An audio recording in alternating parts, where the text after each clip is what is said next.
আহি আছে 2025 বৰ্ষৰ হায়াৰ ছেকেণ্ডাৰী চূড়ান্ত পৰীক্ষাৰ ফলাফল 30 এপ্ৰিল দিনৰ 10:30 এই হায়াৰ ছেকেণ্ডাৰী চূড়ান্ত পৰীক্ষাৰ ফলাফল দিয়া হ'ব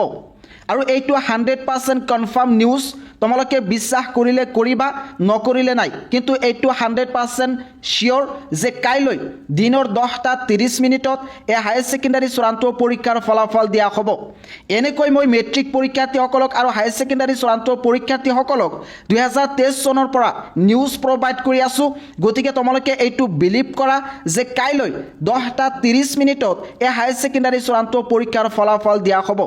এতিয়া প্ৰশ্ন হৈছে যে তোমালোকে কেনেকৈ এই হায়াৰ ছেকেণ্ডাৰী চূড়ান্ত পৰীক্ষাৰ ফলাফল একেবাৰে সহজ পদ্ধতিত নিজৰ মোবাইলৰ জৰিয়তে একেবাৰে কম সময়ৰ ভিতৰত চেক কৰিব পাৰিবা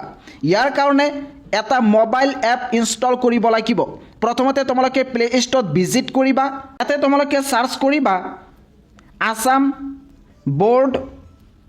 ৰিজাল্ট 2025 সাৰ্চ কৰাৰ পিছত একেবাৰে ওপৰত তোমালোকে এই এপটো দেখিবলৈ পাবা একমাত্ৰ এইটো এপৰ জৰিয়তে তোমালোকে ফলাফল চেক কৰিব পাৰিবা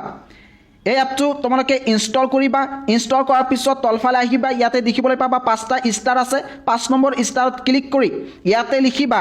আসাম বোৰ্ড ৰিজাল্ট 2025 তাৰ ওপৰত পোষ্ট বুলি আছে পোষ্টত ক্লিক কৰি এইটো পোষ্ট কৰি দিবা তাৰ পিছত এই এপটো তোমালোকে ওপেন কৰিবা ওপেন কৰাৰ পিছত এনেকুৱা ধৰণৰ এটা ইন্টাৰফেস দেখিবলৈ পাবা ওপৰত সাৰ্চ কৰিবা আসাম বোৰ্ড তো তোমালোকে সিলেক্ট কৰিবা তাৰ পিছত দুটা অপচন আহিব ক্লাছ 10 12 তোমালোকে 12 সিলেক্ট কৰিবা 12 ইঞ্জিনিয়াৰিং সিলেক্ট কৰাৰ পিছত এনেকুৱা ধৰণৰ তোমালোকে এটা ইন্টাৰফেস দেখিবলৈ পাবা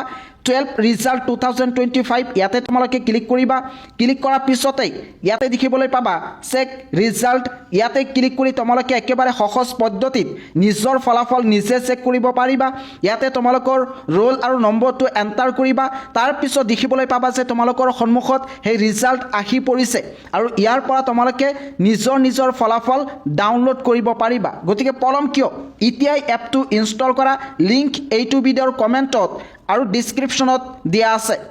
হাই সেকেন্ডাৰী উত্তীৰ্ণ হোৱাৰ পিছত স্ক্ৰিনত দিয়া এই কোৰ্সবোৰ যদি একেবাৰে কম খৰচত পঢ়িব বিচাৰে তেতিয়াহ'লে এতিয়াই স্ক্ৰিনত দিয়া নম্বৰত যোগাযোগ কৰিব পাৰে লিমিটেড সিট নো এন্ট্ৰেন্স এক্সাম ডাইৰেক্ট এডমিশন হ'ব গতিকে পলম কিয় এতিয়াই যোগাযোগ কৰিব পাৰে